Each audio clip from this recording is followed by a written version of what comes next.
with JCB Live, the Minority Wine Report. I'm Thaddeus Bugs, and the podcast Wine in Black and White. JCB, again, the third time. One time it got caught. It ended up on the cutting room floor, right? That's right. Okay, so and the second time Dylan turned out really well. Now this is the third time, and you're not in control. Okay, so let's pop it and let's get it going. I'm listening to orders. Dear friends, the master is here. We're here in Napa Valley, and I'm with the king, my Secret Service king. I'm excited. So I may lose an eye. I still have it, so I'll pump the cork as we go. We ready? Thaddeus. Yeah. Oh, don't hit Dylan. Don't hit Dylan. We did it. Yeah, baby. So, dear friends, what we just did is what Thaddeus does every morning before he brushes his teeth. This is my favorite beverage in the world. What's your favorite beverage? I would say me too. But with or without bubble, it's my favorite. So my favorite beverage, I would answer as the fermented grapes. Whether they become bubbles, they become white, they become black, they become rosé, they become all colors. I'm a fan of the fermented grapes. Okay, but John Charles, if you had to open up one bottle, think about it for a minute, what would you open? Pinot Noir. I know too. Domaine du La Bourgeois. I must confess, I was 7 years old and I did not yet like Pinot. Can you believe how much of a sacrilege it is? 7 years old and you didn't like Pinot? I was born making wine in the winery. All right. We're going to digress for a minute because I don't know about you, but I kind of grew up in the hood a little bit, and I didn't know what Pinot was, okay? Well, I grew up in the wood. I did not know what bourbon was, what whiskey was. Okay, I got you. In the hood of grapes. Okay, so where did you grow up at? Vougeot, Burgundy.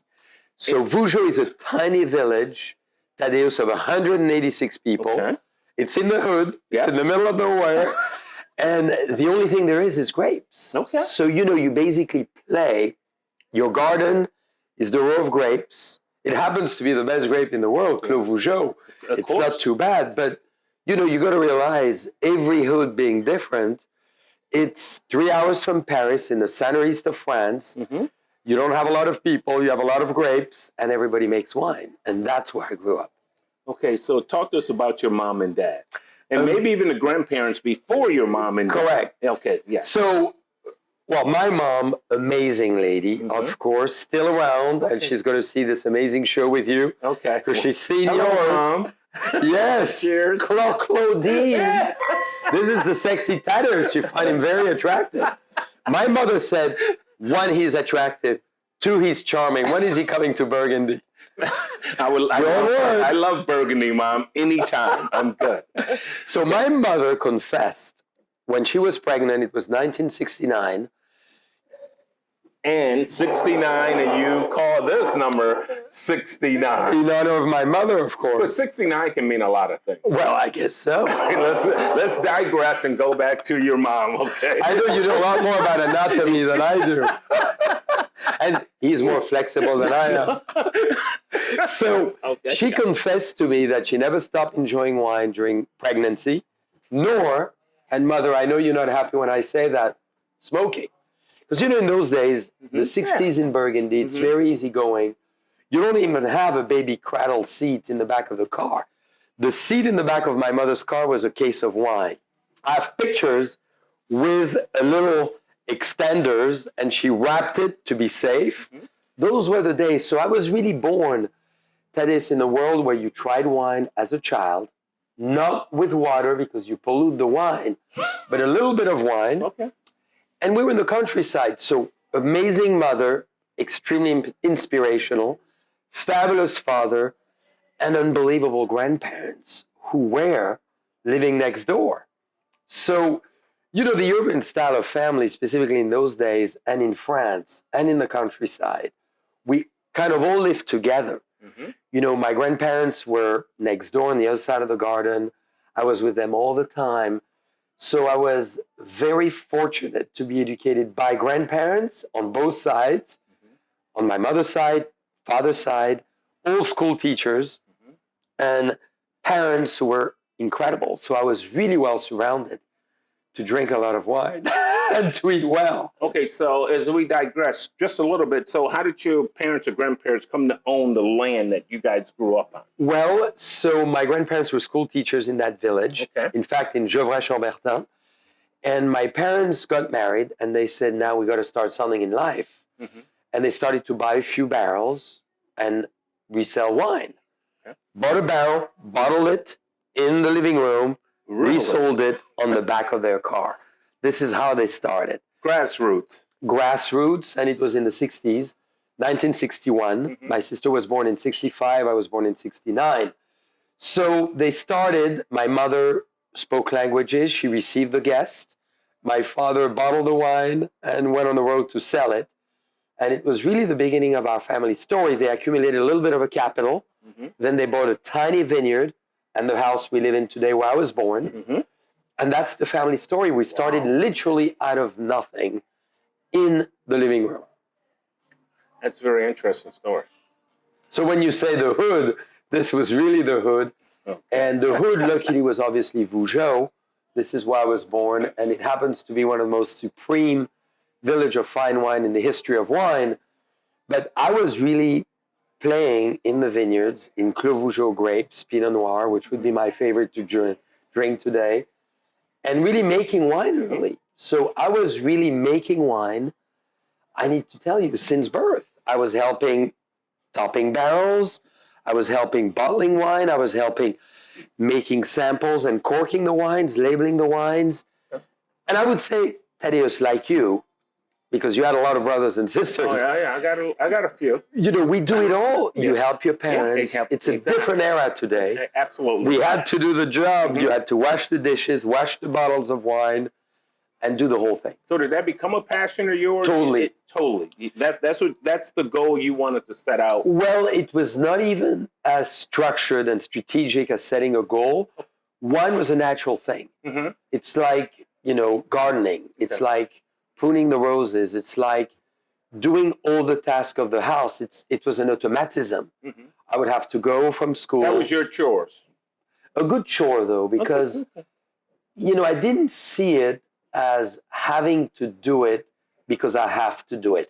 My parents, to further answer your previous question, were very sharp with my sister and I in their education. They really always inspired us in a great and constructive way, so you would want to do it. Mm-hmm. It's not, you do this, if not, you don't have dinner. Mm-hmm. Exactly. They did it in a very organic way that made us really want to be part of this and part of winemaking, and in a good way. So you may say, give me an example. So we would top a barrel, and my mother would say, what does it do? And then we would taste the wine, and she would say, okay, the wine has finished its first fermentation, now it's going to do its second. Mm-hmm. Taste and tell me what you think. Taste and tell me what you feel. Mm-hmm. Or you cork a bottle, why do you cork it this way? And what does it mean? And isn't it fun to do? And we had a hand corking machine, like you've seen at Raymond. Of course, yeah. And so always very inspirational, always in a way which I really recommend for any parents with children, always constrictively educational. Mm-hmm. They would always explain you why you're doing something and what's the benefit of doing it, and how does it impact the wine. That's why I got passionate about it very quickly. So this is Thaddeus Bugs, Minority Wine Report, Wine in Black and White. We're talking to the man, John Charles. I have a hard time sometimes JC. with Bois. Is it Bois? Well, Americans don't get into Just come out of your shell, with JCB. Okay. What about if I pinch your stomach? He's so built. If you pinch your body, that's my bodyguard right there, dude. I know. Okay. I coached him in football. I know, but he's been drinking a lot of wine, so he's got to be. He cannot be bodyguard now. I got a He's little my bit of a posse rolling with me, and the guy from San Pablo, my boy San Pablo, right?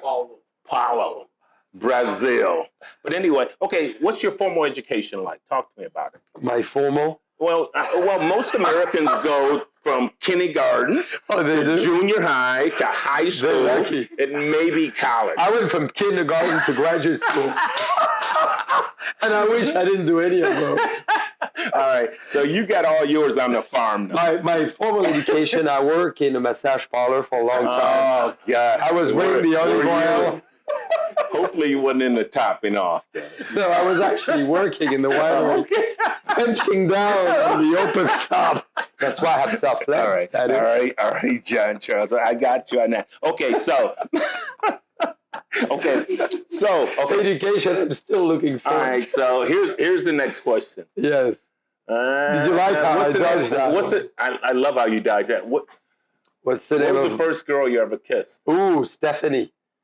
It was a little late in my life. I was 11. How old? You was 11. Yeah, I started late.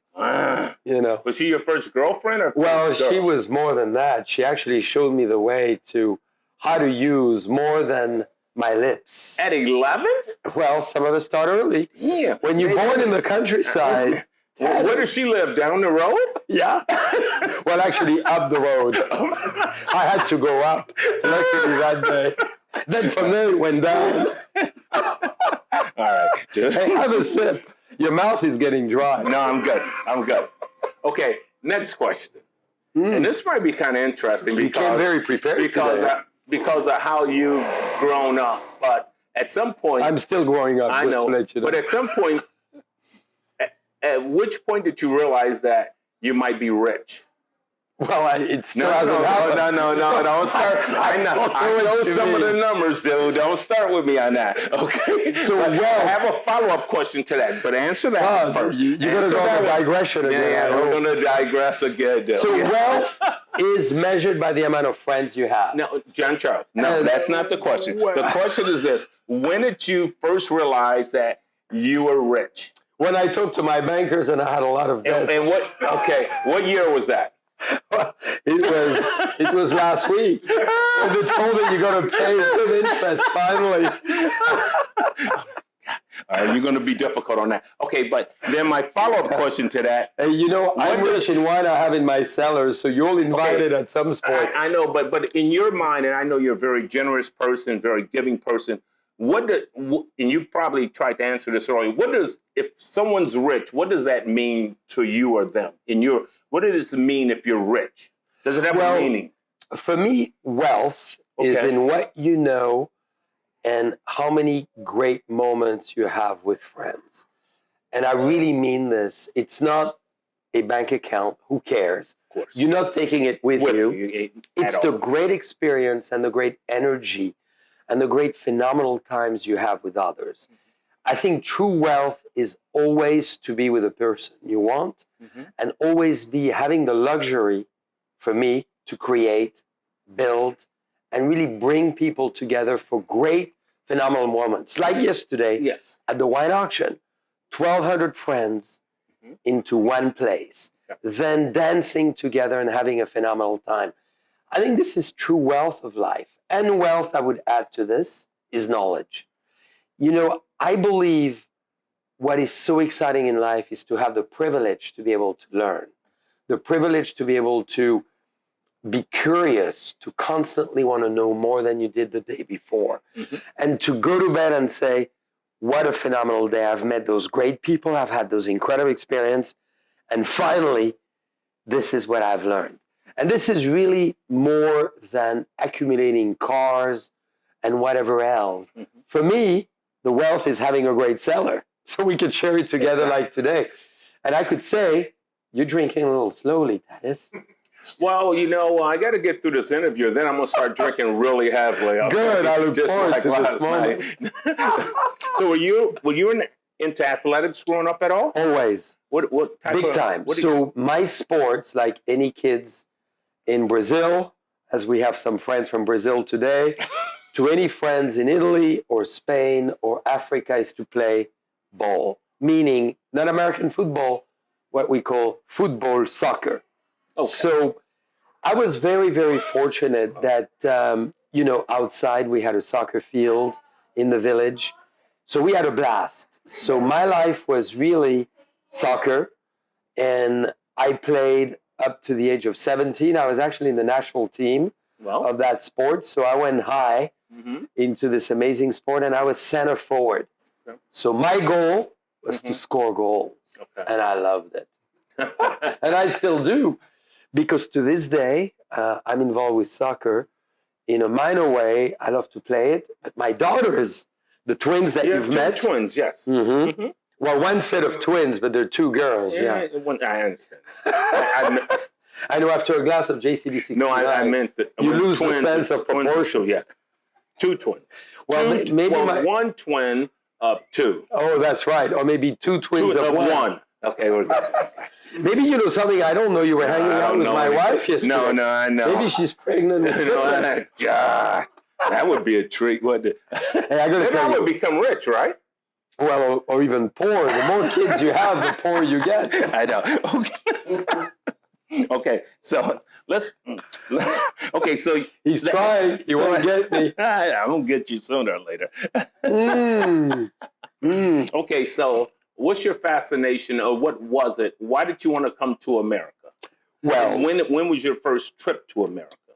My fascination of the United States was all the way back from my grandparents. At the age of 4 or 5, hearing the resistance, the Second World War. What now? The resistance, the Second World War, how they team up with American forces on the beaches of Normandy to help them to save us. So one, I've always heard the word America in a very positive, in a very freedom way. Then, very fortunately at school in France, America is taught very well in a very positive way, as it should. Was English also taught in the school? Okay. But a little later, first you learn American history. You learn all the big philosophies of America: democracy, liberty, freedom, civil rights. You know, this amazing nation that is an inspiration to the world, diversity, unity, all the things that we love about the United States. So I learned about America very early. I fell in love with it, literally fell in love with America. And I got to come to the US thanks to my grandparents, Thaddeus, who saved money, and then my parents, took my sister and I to the US on a trip to visit the mission, like the cross you have on your chest. We did the mission of Monterey to Sonoma, fell in love with the US, and not just the landscape. And what was your ages at this point? I was 10 and a half. Okay. And I fell in love with the people. You know, the landscape is beautiful, but many landscapes in the world are beautiful. The people had a smile like yours, very Hollywood smile, very friendly, very welcoming, extremely delightful. I mean, my grandparents did not speak English. People were going out of the way to show us the way. People were so fabulous that we came back, my sister and I, and said, wow, this is the place we want to be. And to this day, it's a few years later, I'm only 22, dear friends. So, I got you. You know, I'm still having goosebumps telling that story because I felt magnetically attracted to the US. And my goal at that time was to say, I want to be back and I want to live in the US. I want to do things here in the country of my choice. I love France and I love Europe. But when you feel and touch the taste of America, you never want to go anywhere else. This is the best place on the planet. Really? I feel the same way. Anytime I travel, I'm looking forward to coming back to America. Sure. But you're a Frenchman. Yes. Why is the French language so difficult? Oh, tell me. I barely speak it. I pretend I'm French. I have a little bit of an accent. Where are we going to Chardonnay, you think? No, but you still got to answer that question. Well, it's difficult because we've been doing it for 20 centuries. And it's never easy. But we still make it easier than Shakespeare. Okay. All right. So the first wine, tell us a little bit about the champagne that we had initially. Yeah, so it's number 69. Ooh la la. Whichever way you look at it, it feels good. Pablo, no? Yes, please. Pablo needs a little bubble. Yes. We all need bubble. So this is the best fermented grape on the planet. This happens to be Burgundy Pinot Noir. So it's a red grape, but you got to realize red skin with a white juice. Yes. In order to get the rosé color is the co-fermentation of the skin with the juice, which makes it very interesting. This is why the best rosé on the planet often are Pinot. This is why Champagne rosé the highest profile, is basically the commingling of love making between the skin and the juice for 24 hours, 48, 96, depending on how deep and rosé you want to be. I want to be rosé for 48 hours. This is the co-fermentation. Okay. It starts to get a little pink thanks to the color of the skin. Yeah. And then we let it ferment for 18 months in the bottle. Yes. And then you get this flamboyant, vibrant, and Thaddeus sensual wine, which is 69. Okay, so I have a follow-up question. 69. JCB, I have a follow-up question to that. And you might have answered this earlier, but I don't know if you Are you answered it. digressing again? Yeah, I'm gonna digress a little bit. When was the first time you made love? I was 11. I told you. You didn't give any details on it. Well, here we go. I actually don't know what I did because it was a total shock. But I can tell you the explosion was a good one. It was explosive. Cheers. Okay. I like that question better than well. So when I say to you, Yeah. 1976, what do you think? I think of the driest vintage of all time. I think of the ecosystem. Okay. I could think of your date of birth because it was probably 1976. What else happened in 76 between France and the U.S.? 1776 or 1976? 1976. Huh. That's a great question. I want to believe the American beat the French at the Judgment of Paris. They kicked their ass. Chardonnay and Cab. That's why. Tell me how that happened. And how did that influence you going forward in your winemaking journey, maybe? One, I was overjoyed to hear that the Judgment of Paris happened. Basically, dear friends, competition between the French and the American. You know, white wine against white wine of the U.S., red wine against red wine from France. Blind, you don't see the label. The American beat to death the French. I love it. The French came cocky, arrogant as always at the table. They thought they were going to win, and they left the table with their tail between their legs. Crooked, of course. That's what I meant. And they lost. So it was really... Why? In your opinion? Why? Because I feel the wine were young vintages. So French wine eventually needs more time to open up in the techniques we did. American wine were very fruity and flamboyant, a lot of depth, a lot of richness. Two Chardonnays actually, one Chardonnay from Napa, one Cabernet from Napa, beating in Bordeaux. It was Montelino, I believe. Montelina and Stag's Leap Wine Cellars. So I interviewed the guy from Stag's Leap Wine Cellars. Yeah. You know when he told me they planted the grapes that won in 1976? Yeah. He planted them 3 years earlier. Here we go. In 1973. And That's then they amazing. made the wine and it came out in one. That is amazing. I think what is very important, the big lesson, to be serious, dear friends, for a second. Okay. The big takeaway is in life, you never win. It's always, and every year, specifically when you make wine, questioning the last year. It's like a chef. He's as good as the last plate he brings because he could fail. And in France, we think we had acquired and owned and controlled the wine world. And suddenly we discovered that there was other possibilities elsewhere in what people have called the New World. Yes. And I think it's very positive, very constructive. It created a lot of excitement around the world. And it really created a new discovery of the US, like 1492, when we came on this continent and we say, this does exist. So I think it's always healthy to lose because you learn a lot when you lose something, whether it's in business, whether it's in sports, whether it's an intellectual game. You question yourself and you eventually progress. It's like when you fail in life. You know, hopefully you don't fail twice on the same thing. I fell twice many times on the same thing. That's not good, though. Well, but I've been trying to seduce the same woman many times at the bar. And she said many times. Okay, so in following up to that. And this was not you, Gina, my love. You know, and I still need to seduce you every night. If not, there's no love. What do you think's your biggest learning experience you've had? What have you learned most about some aspect of life? Well, that's helped you immensely. What I've learned the most is every day what I still don't know. Okay. And my biggest lesson always is the fact that I'm constantly curious. And if a day passes by, I don't learn something, I'm actually disappointed with myself. So the fact that I constantly want to learn excites me. But the biggest lesson to me always is the fact that you don't know it all. And you should question at all time what you've done even the day before on winemaking, on quality of things you do, on what you overall do. So I think as well the biggest lesson, another one I would be willing to share, is the fact that you sometimes think you've made the perfect wine, and it never exists. And many of the wines we're having got perfect scores, 100-point wines. Yes. You've tried the Surrealist, you've tried many of ours, but in fact, we never deserve it because we never perfect.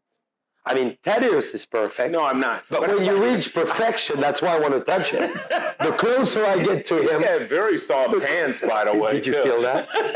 Years of winemaking. I'm sure. I creamed myself to make sure I was soft. Okay, but I don't think perfection exists, but it's good to strive for it. Is that a fair statement? Very much so. And I'm actually very demanding as a person into everything I do, into the athletics, into whether it's sport, like you are. And I know you train American football, phenomenal athletes. You are yourself an incredible athlete. And you have a very, very high, discipline to yourself. And I love that in you. I'm the same.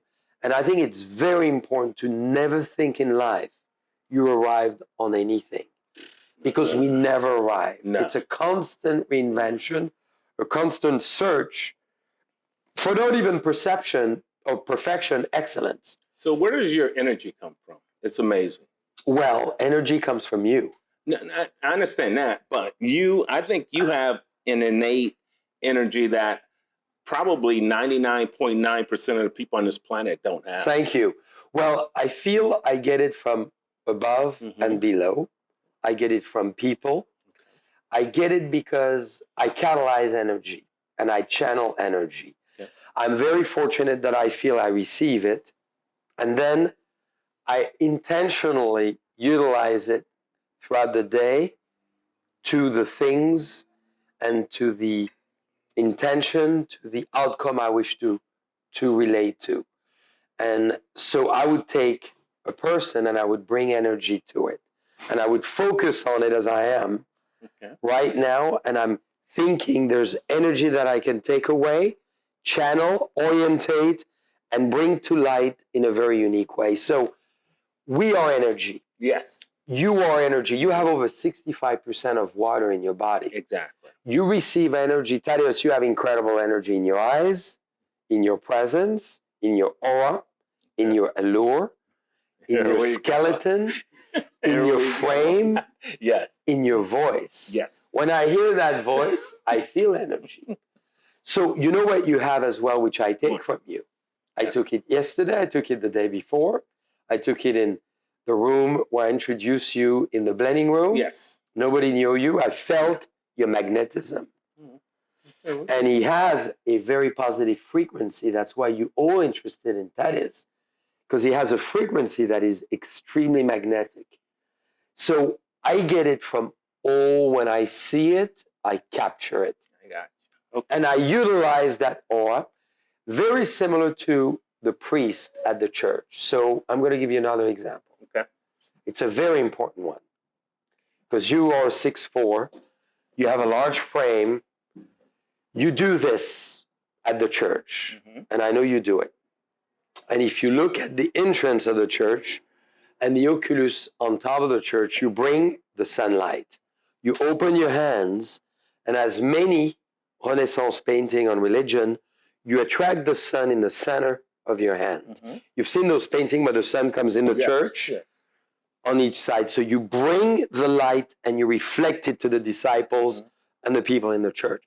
You bring energy from above and inspiration to all others. And I feel the moment we realize that we are pure energy, that we are an element of physics in this world that is atomic, and we all atoms that are willing to express themselves, we can create anything we want. How many hours of sleep do you Too many. require? No, Too many. I want to find not the blue pill. How many hours do you? Although it's a good one. I want to find the pill that allows us to. But how many hours does your body require of sleep? I believe your body maximum of 5, but I wake up a lot throughout the night. Because your mind's very busy. Well, because my mind, I'm not sure but it's always engaged. Okay, that's fine. And I love it because the moment I get up, if it's not to go to the usual bathroom, which I never do, of course, but is to actually write notes of what I've been thinking. And I confess, I have. But you have to. You have to do that. I think it's important. Because often you forget it. You forget it. A really good thought will pop in your mind, and you need to write it down because you might wake up and say, damn, what was that? That happened to me as I was preparing to interview you a few times. So I'm like, shit, I missed that one. But it came back to me eventually. Though. I take a lot of notes, Thaddeus, all the time. So you would come to my car, you see books of notes, checklists, ideas. I'm a very traditional kind of person. I don't even use notes on my phone. I like, as you do, the pen and pencil. I like the white page. I take notes of what I want to do, take notes of ideas. And I really categorize my mind like a place you know well, which is the Pentagon. Why do I use a pentagon? It's the divine proportion. It's a golden ratio. It's 1 on 1.167. You bring an idea in a pentagon, which I divide into 5 naturally. Spirits, energy, action, operation, and thoughts. Okay. So all my ideas are categorized into families. So I may have an idea on operation. I need to do this better, or that's the idea for the business.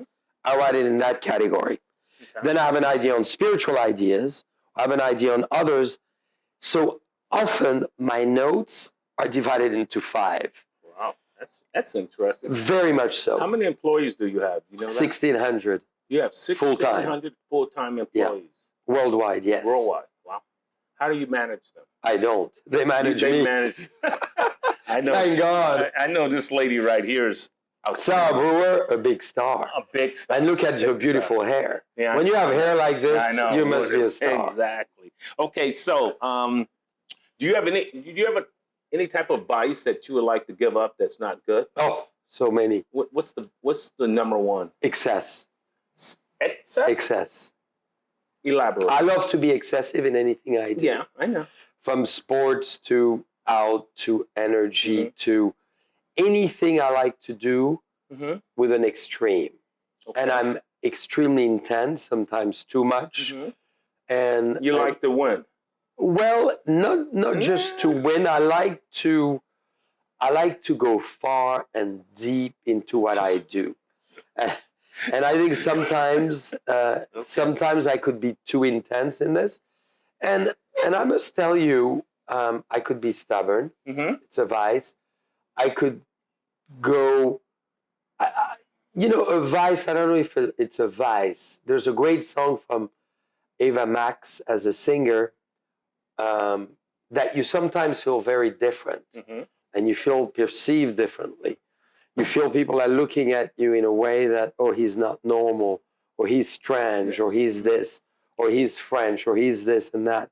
So sometimes I could consider it as a vice because I'm outside of the norm. I sometimes feel I don't belong. Why? Because I think often differently. And I share that with Salvatore Dali as an example, as a surrealist, or Magritte as a painter, is sometimes I see something and I explain something and I lose people because I'm on this tangent and maybe I've lost them. So sometimes I feel I look at something in a very different way than others. No shit. And maybe you do. That's a little weird. So let's go to the red room. Right. As you guys walked into the red room, You got these mannequins and really extravagant. Is that something that's out of your mind? I mean, you thought all this up and said, I want this lady and there. There's more to come. It's more to come. For sure. And I position there. Yeah. I dress them up. I love theater. Seriously? I love theater. Okay. I love cabaret. Mm-hmm. I love the Moulin Rouge, the Crazy Horse, Paradis Latin, all those great shows. Yes. We need to have We're going to talk about this. We're going to talk about this afterwards. This is so good. Yeah, it is very good. I want these guys to have some too. We're going to talk about the Premier Cru Chardonnay. Pablo, you've been waiting for some really... Mon man, this is the hell of a wine. This is sex in your glass. I'm going to give you a small rinse. You can drink that, and then I'll give you a little bit more so it's not rosé, okay? You can drink, swirl around and then drink. It's going to make your body shake of excitement. And when you feel your knees getting closer together, that's the beginning of ultimate pleasure. Drink the end here. Yeah, you got to drink. Okay. Don't be shy. The end is most times the best part. Come on, Dylan. Don't be shy, I'm Dylan. going to give you a little rinse, Dylan. So that's the fun of things in general, is really to be allowing Dylan have more. You rinse, you're going to taste it. So we tasting a Chablis. You know what I love about this? Well, what do you love about this one? You know what? And this is 2018. I remember being on the trip that you sponsored in 2018. That was a beautiful trip with your people, and you have a great team with Neil and all those guys over there, man. It was really cool. But we was in Chablis, and the 18s are so special. Yeah. Not American, right? It's got a lot of acidity. Really good green apple type fruit in it. I think it's amazing wines. I think the 18s over there are really made by a woman, Lucy Dupuis, who you met. And I want to get into that at some point, but go ahead and talk about this. Well, it's a very unique soil, dear friends, and as you kindly said, what's the name of this? Kemergen. Yeah, Kemergen. Kemergen soil, Yeah, so it's oyster beds. Yes. Layers over 60 million years of age. There's no soil on the planet like this one, which gives that unbelievable, phenomenal flavor profile of flintiness, minerality. You have the feeling you're actually having an oyster with incredible seafood, and you're tasting the stones, the rocks of the ocean. And I'm in love with this wine because it's purity, it's minerality, it's elegance, it's finesse. It's something you want to have. Did you buy this winery too? 1814. We did. Yeah, I love this wine. I love this. And we just bought last week, 2 weeks ago when I was there, a beautiful home in the town of Chablis that we're going to totally renovate. Are you going to make it like a B&B or Airbnb? No, just a place for you to hang out. I love that. We're thinking of you at all times. I love Chablis, man. Oh, I have a story about Chablis real quick. Well, tell us. I met old man William Febb a little bit before he died, a couple years before he died. So we're at Chablis, getting ready to do a tasting. Old man Febb drives up in his car. He has his coat is hanging out of the side of the door. So he gets out of the car, and I said, Mr. Febb, hurry. He runs into the house as fast as he could. He thought I was a black guy that was trying to jack him or something. I'm serious. He never came back out either. I just wanted to pay my respects to him because I've been drinking this wine for so long. Well, you drink more now. We are a lot more We friendly. don't have to worry about it. That was really funny, dude. I was like, damn, dude, I'm not going to jack you right now. And I was an FBI agent then, too. So, come on. For the story, he never lived anymore. He actually died. He died like a year or two later. No, he didn't. I had nothing to do with that, by the way. Okay. That's when he was working for the FBI, and they tried to replicate Chablis in Washington, D.C. It didn't work. It didn't work. All right, JCB, what's the best advice someone's ever gave you? Not to follow any of Not to take any advice. Right? That's right. Well, the best one, I think, is to be yourself. Yes. You know, I believe in life, we all born with a very special purpose, as yours is.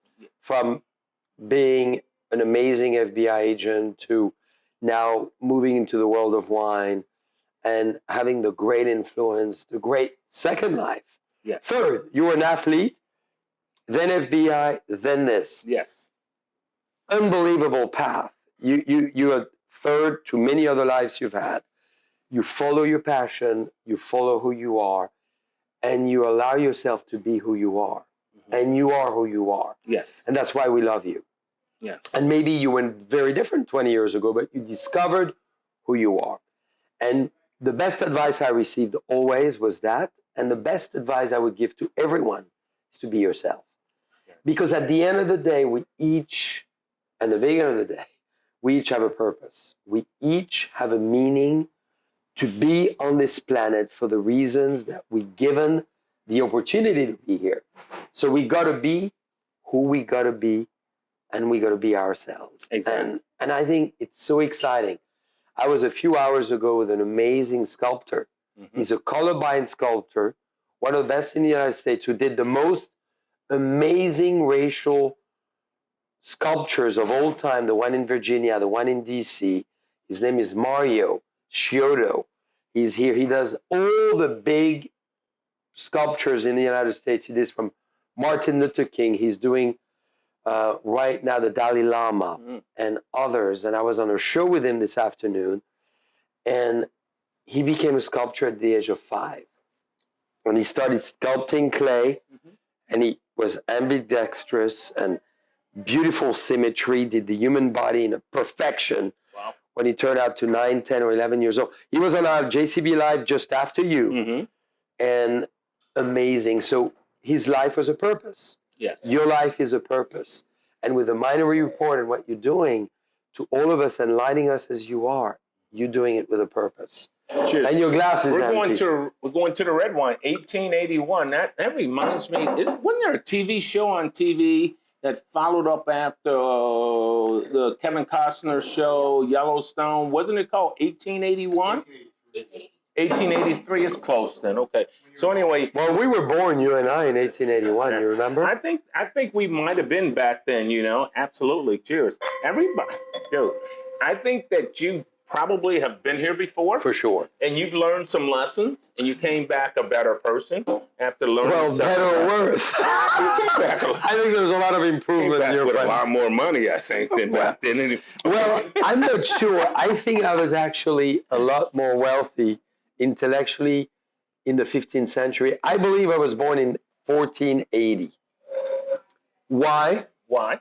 During the Italian Renaissance. I think I was maybe Cosimo or part of his group as the Medici. I really believe I was born in the French Renaissance, Italian-French Renaissance, then reborn in the 17th century, and then really evolved in the 18th, finished in the 19th, and then was reborn in 1969. Wonderful. 6 lives before this one. 6 lives before this one, okay. And I'm clearly doing it as a painting right now, as the Last Supper painting. And what I'm doing is who I was before and who I will be tomorrow.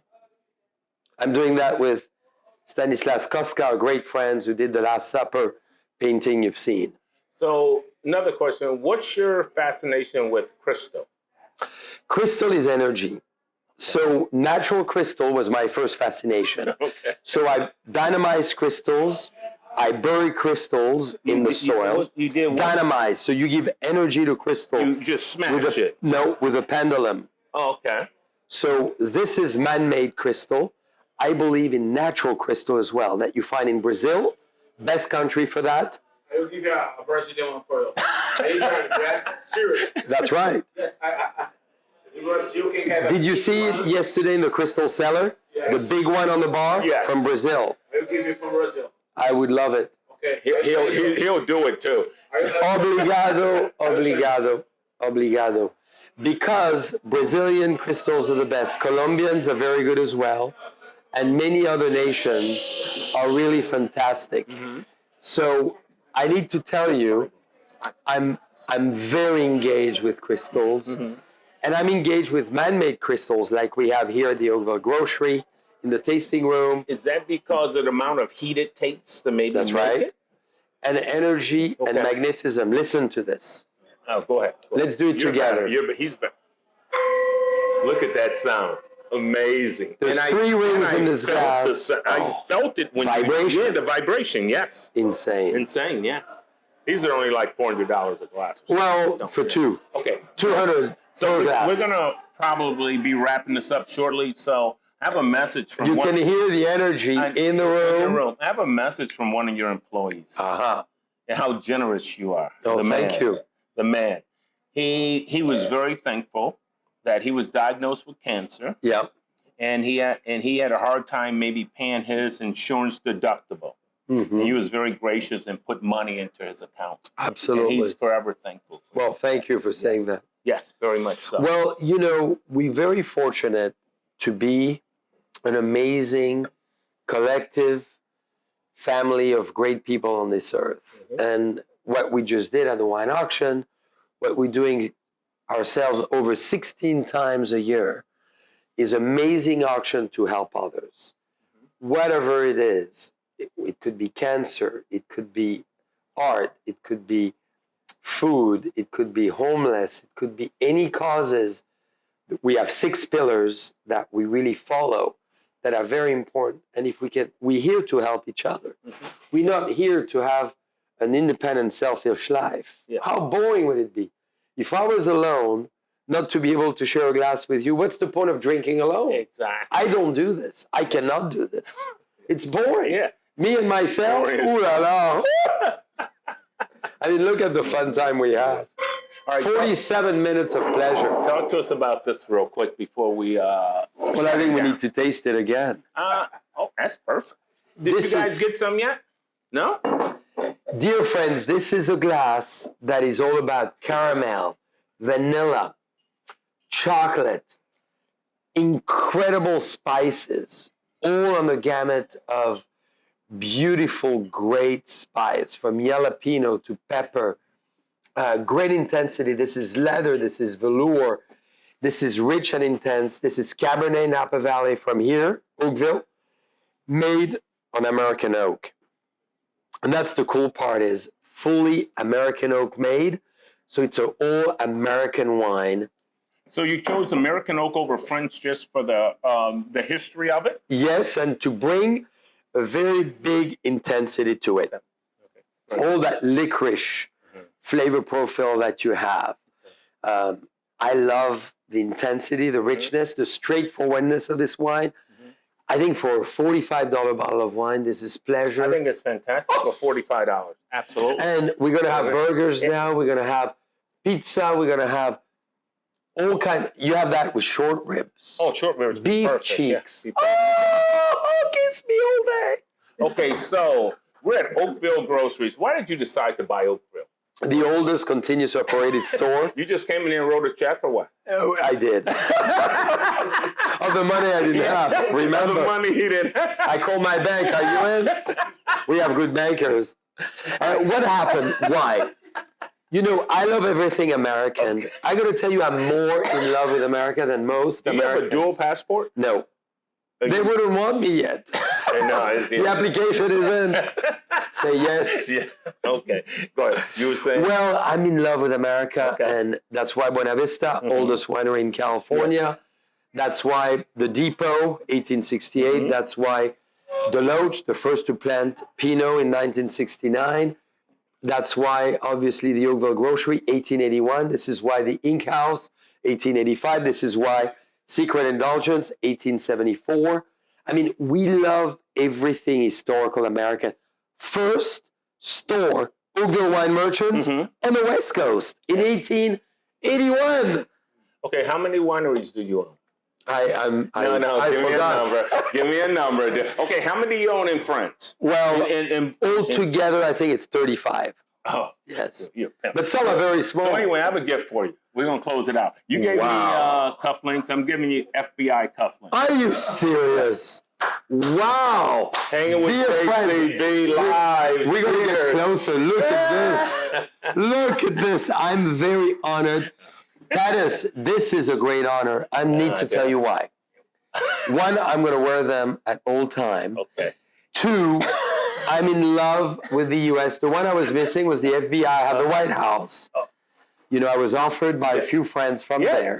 Yes. And Fred Ryan gave me as well a great cufflinks from the White House. I never had the one from the FBI. I need to tell you, and I know there's always a conflict, but I'm hugely admirers of the FBI, the CIA, and the amazing American organization that are keeping the world informed and safe. And when we say, oh, the FBI, the CIA, they're the best organization there is. The best there is. And look at the people coming out of it. And you don't have to be Pentagon to come out of it this way, or CIA, or any shape or form. Your mind can be free. You can think on your own, but you have the discipline, you have the rigorousness, you have the process of your mind to be who you are. So, well, thank you very much. I'm very, very touched. So in exchange, come on, man. he liked my... I liked your one from the other day that I knocked off of you by mistake. So I'm going to get that one repaired also. No, I'm going to send it to you, but this one, I'm going to give you two. Dear friends, I'm taking the secret. Right. So look at this piece. Oh, this is a one and only. This was the prototype, so you're getting my one and only. I appreciate that. The skull, which means with a crown, that we've lived before, we're living today, and we're going to live again tomorrow. We have multiple lives, and this is all the principle of what I believe on is reincarnation. So, dear friends, I'm going to give it to Thaddeus here.